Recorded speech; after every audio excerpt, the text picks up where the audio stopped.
because the last time we had technical difficulties, and so hopefully tonight we are able to conquer it and not allow it to conquer us. So as I do my disclaimer, as always, I'm going to put out there that these are just our views and perspectives on the matter. Good evening all.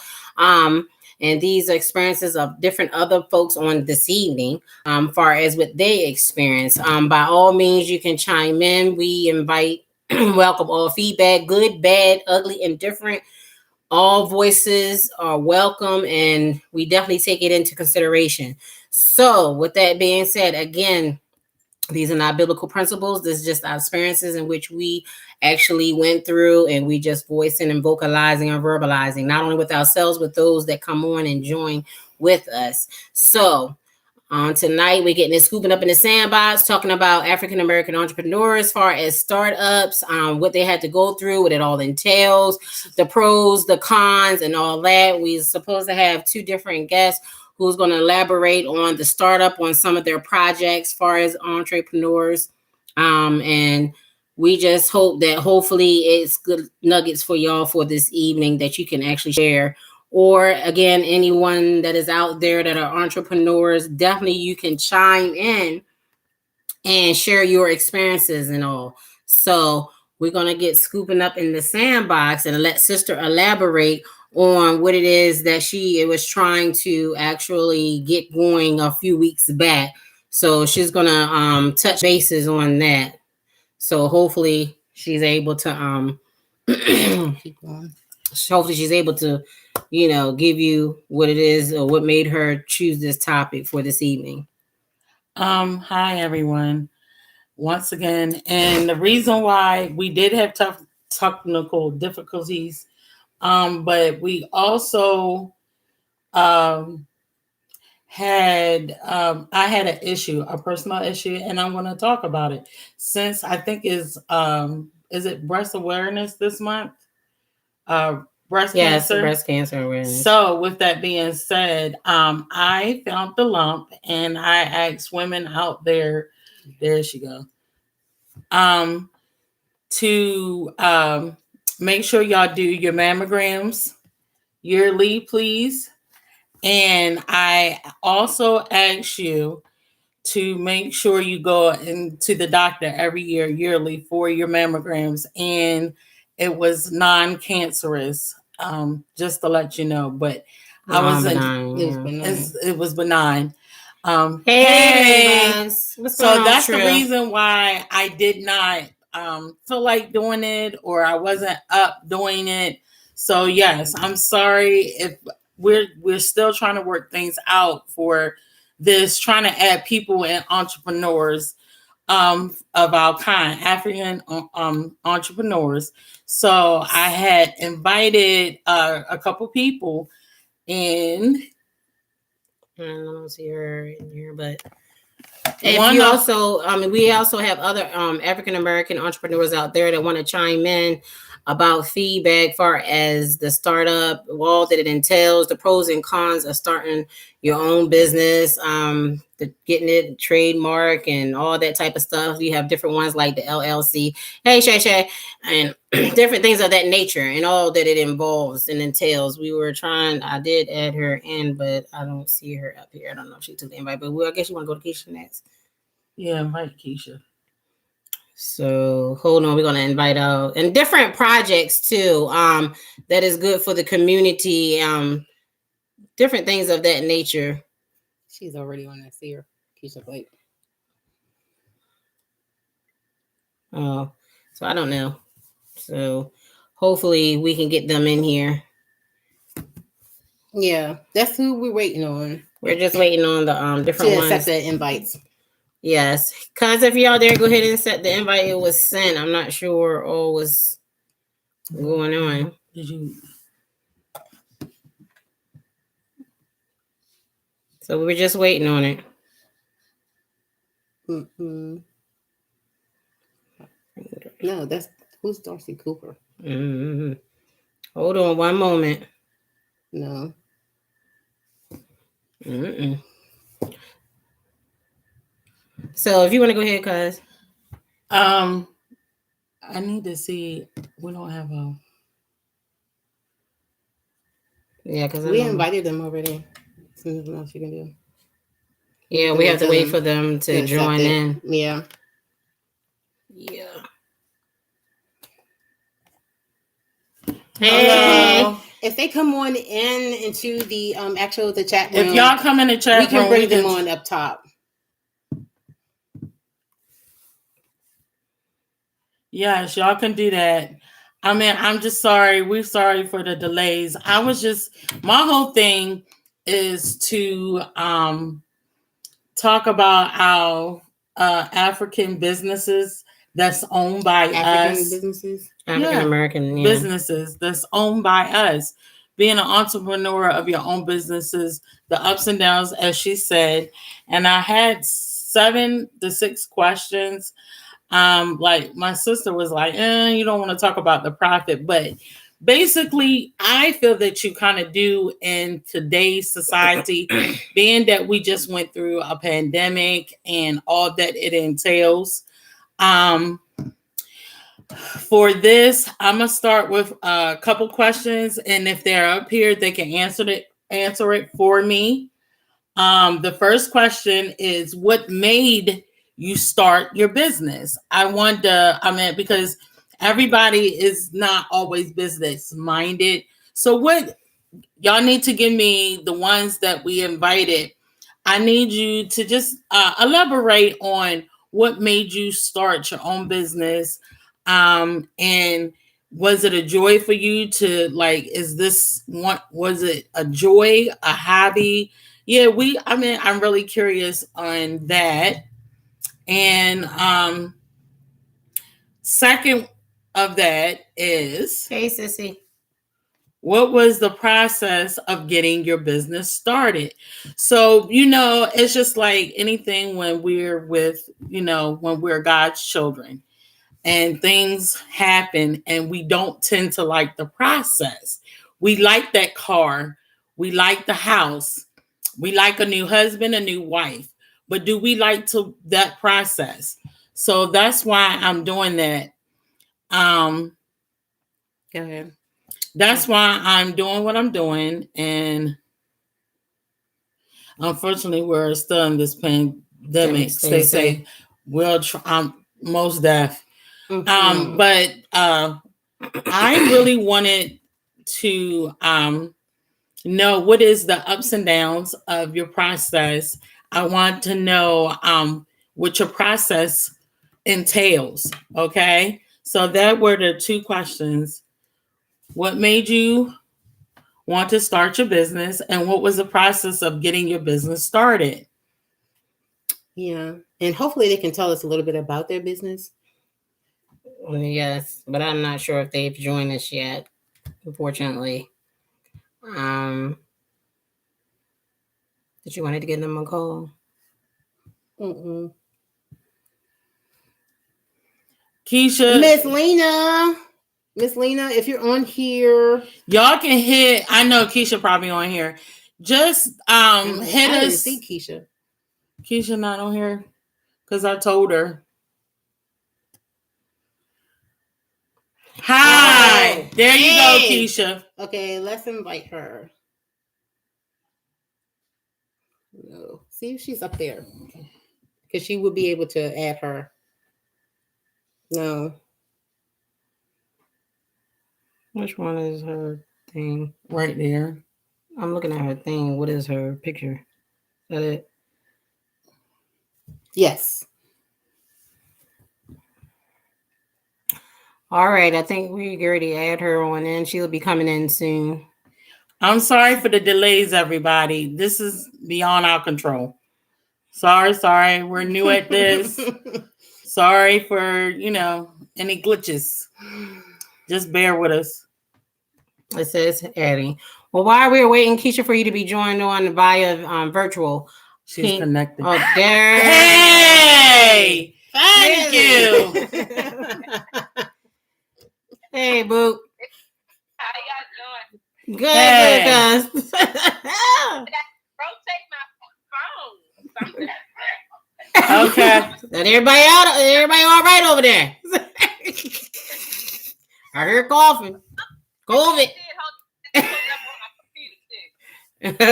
Oh, okay. Did you hear what I was asking though? The first question was, and thank you for being our guest on this evening, and thank you for being just being here and participating in this. I appreciate it. We appreciate your time. Yes, because Sister Lena, we're gonna do the same thing with you because I don't think we can do two at a time. Mm-mm.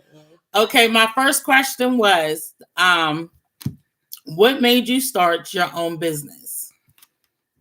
Okay, so what made me start my own business, and I have a nonprofit organization in Baltimore, Maryland. Yes, please tell us about that. Can you hear me? Yes. Okay. What made me start our program is that I was seeing a lot of the same things happening in the community with young girls that was happening when I was younger. I had started volunteer for a program called Black Girls Cook, and I was teaching the life skills for them. And just going into different school systems and different communities, I noticed that a lot of the young girls was lacking self-esteem, self-development, and things like that.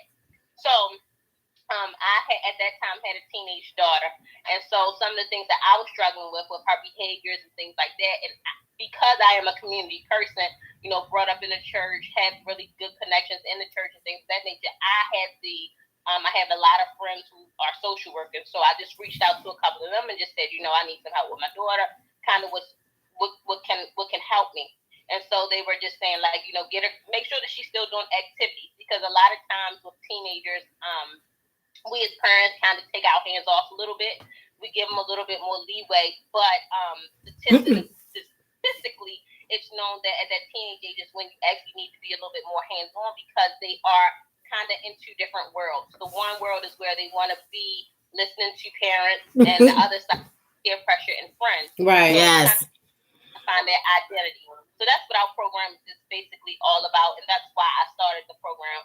One, because a lot of the same issues was going on when I was a little girl, and two, because I had started having those same issues in my daughter, and so I just needed. I believe in sometimes your child won't listen to you; they'll listen to somebody Other else. people, exactly. So true. And so I became the mentor for somebody else by opening up my program. But in the same sense, I also had the ability to send my daughter to different programmings from my church. She was in cheerleading, a lot of things at school, things of that nature. And it can change the trajectory of what's going on with the child. Well, tell us about the IME project. All right. So the IME project is a nonprofit organization, and we work with young girls 11 years old through 17 years of age. And then we also do seminars and workshops for adult women. It is mainly just to help them with all self-concept. So basically self-discovery. A lot of times we as women, especially like that, starting at that bottom age, like 11 years old. I do it in middle school because middle school is that age where they're starting to kind of wonder, who are they? Right. Yes, exactly. We go from that question of who am I to who I am. So understanding and knowing who you are. So we help them along that journey. And we help them along that journey by giving them educational seminars. We do life skills sessions. We have a 12-week program. And then we do community engagement, which you guys are always a part of. Yes. Yeah. Community piece. That community piece, always trying to give back to the community, whether it's just book bags, whether it's giving them nuggets of love and understanding. Because a lot of times, believe it or not, young people don't have people that they can talk to, that they can trust, and that they can actually get that real information. Yeah. Talking to somebody the other day, and I said I'm 39 years old and I still haven't had sex talk. So it's a lot of young girls who are listening to their friends, to their peers. So they need to get the true information, the education that they need, and that's what our program is all about.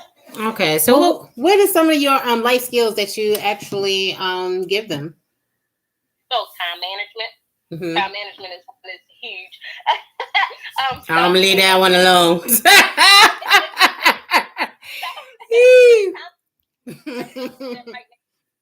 able to understand how to manage time and not allow time to manage you. So making sure that you have those little tidbits as far as just your to-do list. Make sure you write things down and you kind of completing the task that you need to, and not just allowing your life just to be. Don't just live your life. Don't let life live you. You live life. So basically, what we do in time management is always connected to some type of self-concept. So if we're doing self-care and time management, if we're doing money management, then that's self-sufficiency. So how can you manage your money? You manage your money by being self-sufficient. So it's always connected to some type of self-concept. Right. Okay. Shay asks, where do you hold your sessions at? Hi, Shay. So, like you said earlier, the pandemic is real and still is real. Mm-hmm. But we were in 2018 and 2019. We were at Guilford Elementary Middle School as an after-school program, and we serviced. And then we were also in Walter P. Carter Rec before the rec closed down. And then we did a program called Love Seed, which is one of our staple annual seed. The Love Seed is where we do a seminar for 4 hours and we bring in different people to speak. So because of the pandemic, we were not able to necessarily pivot the correct way. And then pivoting means just we were not able to relaunch as an online program because schools had closed. We didn't have the access to okay. Have the access to a building. So we are like a mobile program. So with mobile, we can go wherever we're needed. And basically, so if your school says that they would like our program, of course we have a budget. Yeah, exactly. We present it to a school and then we go to that school. So we're considered a mobile program because we don't have an actual location, but we're in Baltimore City. And we can travel around metropolitan. Okay. And that's the other thing. What actually was like the driving force besides what you had actually encountered in rearing your daughter, teenage daughter, was the driving force to want to create this project, to want to be able to reach out to the community, to be able to help those who, like we had a segment a while back that, where we talk about having the tribe where it's like each one teach one, or everybody, working within the tribe to try to, what's that say? What's that saying? It takes a village. Takes a village, yeah. To build a child. So it was mainly, honestly, that. Like I said, just seeing what was happening in the community and seeing what was happening with young girls. So, like I said, I had a teenage daughter, and one of the things that was real, like a staple for us was like growing up in church and like learning different things that shows you value. You have your values, your integrity, morals about. And with my daughter's friends, some of my daughter's friends, some of them didn't have a lot of that. And then just being in different events or networking, things of that nature, I noticed some lack in young girls. And like I said, I was also working with the program called Black Girls Cook. And so with Black Girls Cook, they were teaching young girls how to cook. And what she noticed as well was that a lot of those programs that was out when we were younger were no longer available. So they take out like home economics. They took that. Yeah, they took that out of school. They take that. You speak to a young person, you tell them to wash the dishes. They don't even know how to wash the dishes, but they know how to load a dishwasher. Simple things like do they still got business? I think in school, do they have business ed where they teach you how to write checks and stuff? Like no, all of that is like gone. It became extinct. So money management, business management, budgeting, things of that nature. No, they no longer have that in school. So some schools have certain things like business, but it's when they get to those higher grades, not really in that middle school age. So besides the fact that middle school is like language, art, library, things of that nature, but it's not teaching those actual life skills that you kind of really need. But not just life skills, but not just life skills, but just self-concept of knowing how to love yourself. The other day they were just talking about a lot of things is this social media, but as we just now saw on social media and Instagram, that's decreasing the self-esteem of young girls. So while they're going and watching certain things and the lives that different people are living, their self-esteem is starting to get low and low because they're looking at, like, they're comparing. So these are things that we want to get in especially with young ladies. We want to get in front of that. We want to walk alongside them and let them know that, hey, you're perfectly fine just how you are, uniquely you. But exactly. not only uniquely you, you have gifts and you have talents within you that makes you great just how you are. But the thing about it is that you have to have that type of relationship with them. A lot of parents, not saying it's bad, but a lot of parents were one or two jobs. Before the pandemic, a lot of parents wasn't even home. And we have a lot of the older kids raising the younger kids. And that happened in our program as well. We had a lot of kids that couldn't come to the program because they had to take their younger sibling home. So you have to do something in reference to that. That's a need. So we had to do a needs assessment and say, okay, well, some of the kids are going to, the kids who had to do that, we had somewhere for the younger siblings to go to color and things of that nature. So that child could get the program. So it's a lot of things going on in the community outside of just my personal thoughts. But once you actually dig into it and get into the research of it, mental health illnesses. That's the main thing, because I'm just tapping on that because I feel like it's a lot of people, and then we are actually going to go into that seasonal depression, and then a lot of people don't understand that sometimes the weather does have an effect on how you govern yourself and how you go about your day. Like different overcasts, like it triggers me for just my migraines. But just imagine knowing that if you are able to acknowledge the triggers in a seasonal season, that you actually can have depression. Like a lot of people dismiss that, but it's good to go get the help that is needed or talk to someone about it. But she was saying she was gonna put the word out, but it is definitely mental health, like because people are dealing with peer pressures. You don't know. I feel like the peer pressure is another thing, because we as parents, even though what we might experience when we was growing up as what we might be bullied, is a whole different type of bullying now, because you got cyberbullying, you have all different forms of bullying that's taking place because of social media, and then social wars, and nobody's really connecting intimately or physically, but they're doing it virtually. And then it's like saying being emotional, it's like it's tapping in on a person's emotion and you're not really dealing with the issue. So definitely mental health, and that's something I probably will deal with probably on my segment, just to even talk about it, because a lot of us at one point in time or another, I feel, experience, whether it be post-traumatic from relationships, from family situations, it's just different things. And the thing is, knowing when to get the help, because it kind of done, let me pull it back, but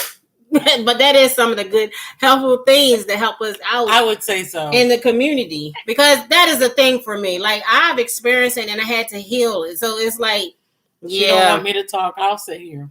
I ain't saying you want her to talk, but those are the good. But so just because of who we serve as with the IME project, so as an adult, you're saying you're dealing with these things as an adult. You know the triggers of certain things, but think about a child. So because that's who we serve, a child can't really make those choices and decisions for themselves. They always have to go to their parent. Now, what if the parent is unavailable? Meaning unavailable in different ways. One of my friends actually wrote a book called "Is Mommy Okay?" I can't, but she wrote a book and it's called "Is Mommy Okay?" And that book basically speaks about a parent having mental health illnesses. So if the parent has mental health illnesses and then the child is dealing with some things, so where's that child to go? Yeah, exactly. Exactly. Social workers and things like that in school, a lot of times now they're dealing with so many different behaviors of people that they're a lot of that. Okay, I'm going to go to the counselor at the school and have this conversation. Back in my day, you had relationship with your teachers, you had relationship with your counselors. The school system is not what it used to be, and I'm not saying it was great back then, but it's times have changed. Yeah, but even worse now. So those are some of the things that you have to think about, especially when you're dealing with a child. A child can go through so many different experiences, not necessarily, it's because the parent means to do these things. The parent can have two jobs and just not be there. But what and that's an issue too. But that imposes a problem. It kind of brings on problems too. But because it's like, who do they rely on? Like if they have to make the money, and then it's like the absence of a mother because they're trying to provide for their home, then the kids are pretty much raising themselves. And then that's when we say that these different groups or activities or projects that are out here is what we kind of can rely on within the community and resources. But then, then you look at the cons of that. Some people take advantage of it, and then want to be babysitters. Let's be nice to well. The resources are free. I know Baltimore, but the resources are free, and sometimes different barriers come up, especially with parents getting their children to a free program. Exactly. So with those barriers. I know one of the questions. Y'all want to move to the next question, or you want to stay on? Go ahead. All right. Go ahead, Keisha. I got an hour on here, and I don't want to take up all your time. Right, yeah, because we was had waiting on the other somebody people, else. and I'm waiting for their responses. So I haven't got their response. I was yet. waiting on somebody else, but Annie want to take it over. But I did not take it over. They always she think I'm did. taking something over. Because you did. I am But giving go it ahead, time. So I'm Keisha, you already talked about I'm doing the ad-libbing until we get responses. You already talked about the location, but I want to know, like, the ups and downs. And before you get off of here, I want you to plug in your project or your, what you're doing, your business. Yeah. Yeah, I want you but I'm also other question is the upside. Is there an up and downside to what you're doing? So I think the upside is always giving back to the community. We're kind of just those types of people. So always remembering your why. So as long as you remember your why, I think at the end of the day you'll continue to do what you need to do. Some of the downsides that I would say is things that you absolutely have no control over, like the pandemic. That's something that you have no control over. And if you, we were born in a pretty good, it wasn't my full-time thing at first. So it was something where I just gave back to the community, and I wanted to start a nonprofit organization. But, being able to do it and serve the community, serve young girls, have that relationship, things like that.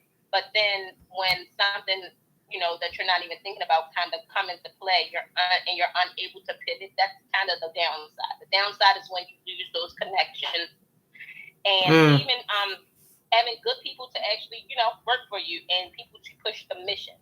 Like I said, we're nonprofit, so we're not, we can make a profit, but it's not for us to make a profit, but it is for us to push our mission forward. So in pushing our mission forward, a lot of times we have a lot of volunteers and things of that nature. And that makes a difference, having volunteers. So basically, since you said you work with the social workers and stuff like that, that means there's grants and stuff out there for the children. Of course. And how to plug in to get the help that you would need for that young lady. But you can also write grants. You can also. Can you do that? Can you write grants? So I'm I just pro. spoke about that yesterday, believe it or telling not. you. It is I a didn't process. know. Yeah, it's definitely a process. It's definitely a process. Yes. You have to actually write it, and then also, even if you want to hire a consultant to do it, you always got to have the funding. Definitely. Some the ups and downs of it is having good people to push your mission forward, especially because they're not, a lot of them aren't being paid unless they're on, you're paying them.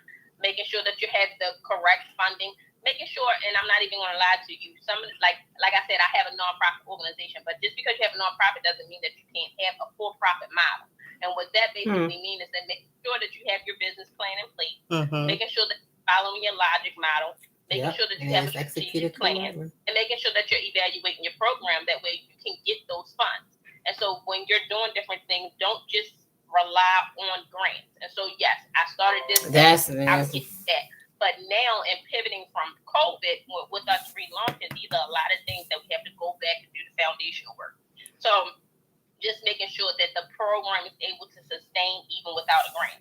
So what that looks like is just basically making sure you have people who actually believe in what it is that you're doing, from funders to individuals, making sure that you have sponsorships, things like that. So when it comes to different programs and or business period, you have to have people that actually believe in what it is that you're doing, and then you'll be able to succeed. Exactly. And Shay was just asking again, what are the age groups? I know you said 11 to what, and then 11 females. 11 to what? Because it cut out a little bit. Sorry, 11 to 17 females, young ladies. 11 to 17, Shay. But we definitely. I'll plug my stuff in once I get off the live, and I'll join that re-looking. Okay, that'll work. And then somebody said, what do you think about co-parents? What do I think about me personally? What do I think about co-parenting? It's a great thing as long as you do good co-parenting. That is the most, because that is another thing. Oh my God. It's like so many random things that's going on in my head when it comes to co-parenting and dealing with blended families. Sometimes even dealing with that with children and teenagers of that nature, it can probably be kind of hard understanding the whole dynamics when they have to go into a blended family and trying to make the family connect as a unit. Sometimes it'll be hit and misses, and there's no hand guide on that type of stuff. But I feel that it's something else that needs to be addressed, how to deal with being able to have the blended families, to be able to co-parent. But when it comes to co-parent, they can't put up a resistance in trying to, stop you from parenting with the child. They take the feelings out of it, as my man said, and allow yourself to do the parenting without the feelings of outside external stuff that don't involve the child. Well, let me. Generally, problem comes, but also with resources, 100% resources. Yeah, that too, definitely. Especially if you have been in a relationship. That was one of the things that actually happened with me and at my daughter's age when she started going through some stuff. Me and her dad have broke up, and we have been together our entire life. So one of the things is that, okay, now this child does not have both parents, and it's kind of like, okay, what's going on? Even though that, that child might be staying with the other parent or whatever, it's just a different dynamic. So exactly. 100% having the resources, and like you said, keeping your feelings out of it and understanding that the priority is the child. And I know Baltimore City has, I can't even think of the program. And again, it's free. Like, they have so many free programs in Baltimore. But they have a program, and it's about co-parenting, specifically for dads, though. A lot of fathers are single parents in Baltimore, which is statistically, a lot of fathers are single parents. But that co-parenting piece, they have a program for fathers for co-parenting, knowing how to speak to one another, things like that, anger management resources. They have anger management resources, parenting resources, things of that nature, because you're not in a relationship anymore. So some things just may not just fly, and it has nothing to do with you and that other parent. It has everything to do with the child. Yeah. Well, how was y'all able? I'm sorry. How was y'all able to pivot through the pandemic? The organization. Organization. So no, we're relaunching. So we stopped because we were in Baltimore City School. So when Baltimore City School stopped, we stopped. And then the other thing that happened is that Baltimore City is combining a lot of their schools due to attendance. So a lot of Baltimore City schools are now becoming one. So Walter P. Carter and Guilford Elementary Middle School is actually now the same school. Wow! What? So they merged them together? Yeah, it's actually 3 schools down there, and it's considered a 21st century school down. It's down, so it's where Lord was. Yeah, it was beautiful, big. I seen how big it just felt weird the way the whole layout of that was weird, but I didn't know they merged all 3 schools together. Good God, from Zion. There, but that's what's happening a lot in Baltimore City. They're like, if you see new schools, believe it's not just one school in there. It's more than one school in there, and that happens because the attendance rate is so low. Wow. It amazed me, and I was like, people are, when I was younger, people were dropping out at like age, in the 12th grade before they got 12th grade. Yeah, exactly. Children are going to school like 5th grade. Yep. Yeah, but you got to also think about their environment and what they're dealing with at home. You know what I mean? Yeah, so it's really real when you really start getting into the environment of a child and really thinking about the different systems that they really come into connection with. A lot of things can be going on with the exactly child, that they have absolutely no control over, and they could not go to school. And it's very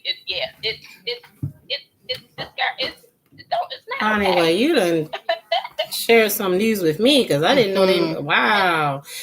But it just goes to show that we definitely appreciate the organization that you have and to be able to give those skills to the young. And it's just, and the thing is, it's really, I'm sure you probably have more female participants than you have male, or is there a balance? It's females. Oh, you only do female. Oh, I'm sorry, I forgot. But do they have anything out there in for because that thing they need it just as much? Yeah, she said it was a resource. Do they have? Yeah. Oh, okay. She's different programs. I have my friend does a program that serves both. Her program is called Bro Code. That's over like on North Avenue somewhere. But it's a lot out here that service boys boys. A lot of them are not necessarily like they could be school based, but they could be like enrichment programs and they could be mental health programs.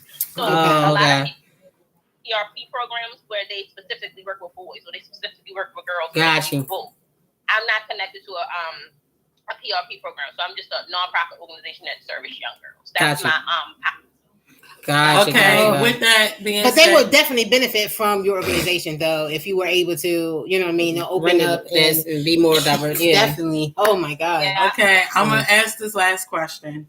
The last question would you recommend anybody that wants to start their own business, their own startup? Would you recommend it to them?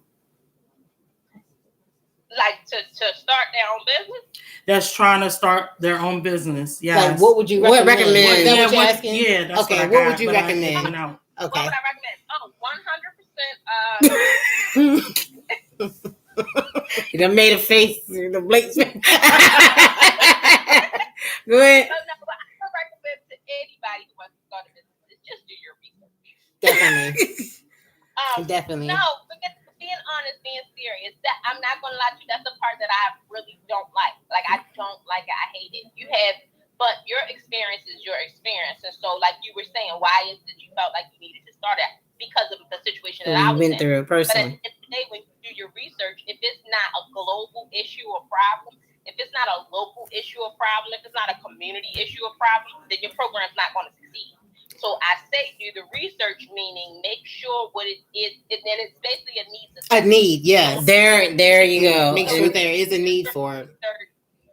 And whatever it is, whether for-profit, non-profit, whatever business it is, make sure that the need is out there so that you can do well in your business. Mm-hmm. So my recommendation is always to make sure you do your research. Always remember your why. There's going to be times where, you are doing every single position, meaning you're the founder, you're the director, you're the teacher, you're the facilitator, you're the social. So you wear many hats to make sure that the program flows. Making sure that you remember your why and just be consistent. Be consistent. Be consistent. Do your work. Always make sure that you have like a plan and just be you. Always remember that too. So it's 1,000,001 different kinds of bread, but one person only gonna eat one kind of bread, and so it doesn't make a difference if your program is like somebody else's program or your business is like somebody else's business. Exactly. They're gonna come to you because you're you. You're uniquely you. Exactly. So yes, and everybody has something different to offer, and that's what I feel like when it comes like that's just like the paparazzi though. Like, but most people gravitate to that person who's willing that catches them, that catches the eye. You got to find that which is like you said. You got to go out to the need, which that is appealing, which that you can actually speak to your audience and capture your audience and get them to buy into your product or buy into your organization. To want to contribute and just and actually fund it or whatever the case, back it or find sponsors of that nature to help with these different organizations and projects and businesses, because I'm sure it's definitely not hard once getting it off the ground. Like you said, there's pros and cons to everything. I'm sure pros and cons to everything. Getting the business, that was the easiest part, and make sure you do your taxes. Definitely. But we didn't even ask you this though. We didn't ask you like a success story from your organization. Oh yes. Say it again. What was a success story? Oh, we got awarded a grant.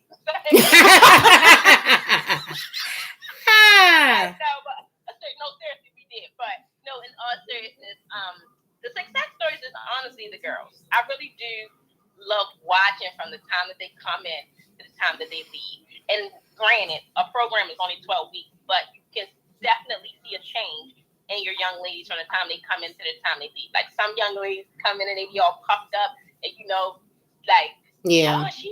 that. But when they leave, it's like they know how to like speak a little bit better sometimes. They know how to cope with things a little bit better. They're able to share a little bit more. You have that young lady in the beginning who don't want to talk because of course it's like sessions. We have conversations. We're really talking. You have that young lady that will listen to everybody and don't really want to talk, but then towards the end, they're putting their input in, they're talking, they're really engaging. So those are the success stories that I kind of really look for. I have always been like a maximizer, and different people, and whoever you are, I can always see the good in you, and I try my best to try to bring it out of you. So to see young girls change from week 1 to week 12, or week 1 to week 6, however long the program is, that is a success story. And your success, basically, as long as you continue to do what you do, you'll get that often. Some girls may not complete the program completely, but then when you come back and they sign up, it's like, oh, I didn't finish it because of X, Y, and Z. But just them being able to come and talk to you and have that real conversation, and not just be walking past you like they don't even know who you are. Like all the girls, like I can text their parents, things like that. Some of them are going to high school, and the parents are like, oh yes, it's great. Can we do a Zoom? Can we do this? So always having that interaction with the parents and with the that's the success story. All right. That is awesome.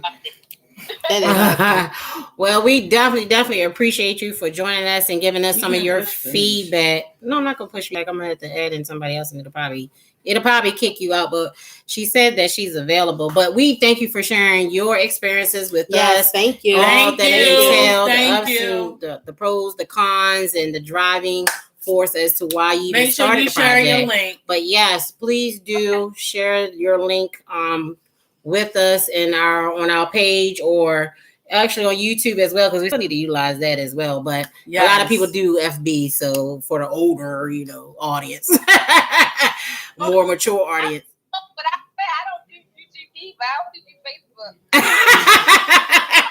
They say that we old, so the more mature audiences. But anyway, even some of them ain't quite mature. Well, I appreciate it. But we thank you for chiming in and giving us that information. Love you. We love you. Give everybody my love. Yes. Thanks, cuz. You're welcome.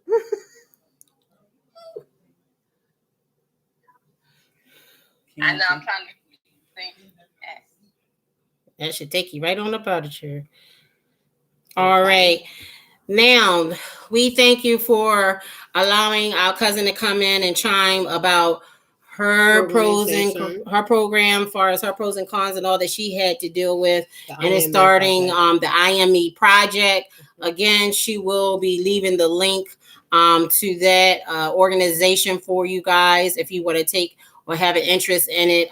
We definitely can do that for you. But good evening. Hello to all. So that was very insightful, and we appreciate her for taking the time out to come in and elaborate on the startup of what she had to deal with and all. So yeah. So now the other person in which we were trying to add, Miss Lena Wallop, I was waiting for her to type in or say hi to us because we already sent the invite. I think that we were having a little bit technical issues, but yeah, we already sent them. Yeah, because I gotta wait till her. I gotta wait till she pops up on here so that we're able to add her in. So yes, we waiting on you, Miss Selena. Sis, is there anything else you want to elaborate while we wait on? If there's anyone out there in YouTube land, Facebook, if you are a Black African entrepreneur and you just trying to get your, plug in and get your business out there, we're down. I mean, I don't have a problem with, being out here, and we have to help one another. We shouldn't have that crab barrel mentality. Am I saying it right? Mentality. Yeah. Where we can't help one another. I believe that we should lift each other up. And that's what's going on. And I would like for us that even the young ones that's business minded, you don't want to see the pitfalls. They have to, my cousin said, you have to do your research and you have to plan. You can't just go in head first. You know what I'm saying? For the younger ones out there in YouTube or Facebook land. That's why I wanted to do it, because, we have, and even our local businesses, be sure to, support our businesses, local businesses. Please support. Okay, do you know some local Black entrepreneurs? You have beauty shops. Okay. You have name some so we can be specific in case people, you never know who might need what. Some of the beauty shops I had was we had Rima Word. That's Miss Peaches and my hairdresser. Shout out to them. Cheryl Cox. You also have but she's in a joint. So you also have, I'm gonna put out there, she might not be watching this or she might get a chance. I'm just gonna put a plug in for Rima Hair Studios with she just said that's who they all together, LaShonda and all them. She's the owner of that. LaShonda for Rima Hair Studios. Down in Princess Anne. No. Oh, see, no. This is the one in Salisbury. Okay, and the one I'm talking about is in Princess Anne. That's LaShonda. Those are some other people that are entrepreneurs. That's for African American, far as rendering service to that. The young lady that was on here, Miss Danielle Mann, I do believe she had oils, essentials. She has that. She also offer therapists. She's a life coach. Yes, her name is Danielle Mann. Danielle Mann. You also have Cuts and Curls. I think she goes to Pastor the Tamaris. No, it's Church and God in Christ. The one in Harmon, not Harmon. We don't know. It's I'm representing Cuts and Curls. I have her as a friend. She's a beautician. What's her name? God, I don't know her name right off. I want to see her. I know who you're talking about. Yeah, we have Greg Hall. Yes, as far as landscape, and he also cleaned houses. They do clean houses, commercial cleaning. Yes, they do. Or residential, cleaning. Both. Oh, they do both. Okay, yes. So that's residential and commercial. We're just putting different plugs out there because we were actually waiting for the other young lady friend of ours to chime in. I'm trying to think. If y'all know any local business or even any Black entrepreneurs, please put your plug in, put your information in there. So she says she's got to catch us on the next one. She has no idea how to do this. Okay. Yeah, the boutique. I was trying to get her to come in because she has a beautiful, beautiful boutique that my sister done already wore some of her outfits. My niece wears her clothes. I need to get in there for an outfit. She models a lot of her clothes. Her clothes, she does. She's awesome. Her clothes is awesome. So beautiful, just beautiful. Yes. So Darren Mitchell, he's also Humble Hustler. We put that plug in. See, it's called Humble Hustler. The brand of the product or materials he sells called Humble Hustler. But he also does trainer. Yeah, he's a trainer. Oh, trainer. Okay. He's also multifaceted around that one. Yes, he is. So right now we're just plugging local African businesses right now. You know how, what am I doing wrong? You know how we put it in what is it that we get that's here on the Eastern Shore? The thing, the Black magazine that you're talking about? Yeah, the Black thing. What is that called? I forgot what it is, but we read it. And that's, I don't know if that's Black owned or not, but we do read it. Yes, it is Black. It's very informative. Yes. It is. It's very much informative. Because they put in the ones that, like the ones for the grants and the ones with when we have certain things going on, like Martin Luther King and things like that. From all around the Eastern Shore, they really talk about who, what, and where, why, when our pastors, the VFWs, the Elks, they deal with all that. And they spotlight a certain person, a local entrepreneur, someone who's earned a scholarship. Yes, they did that. And see, some of us read it and pass it by, but just take time and look at it and stuff like that. And then you see the business cards and stuff like that of different businesses, of car dealerships and Cedric. Yes. I think his name is Cedric. What is this? Armstrong or Armstead? But he's over to Nissan. Yeah. But we definitely, because the other friend of ours, young lady that was supposed to be joining us, said she was having, I guess, a little bit of troubles on her end. But we're definitely keep her in mind for the next time. We have. I tried. I'm sorry. Yes, but we did have somebody come on, so we didn't all. It was not lost. Hopefully, it was, like I said, nuggets to just help share.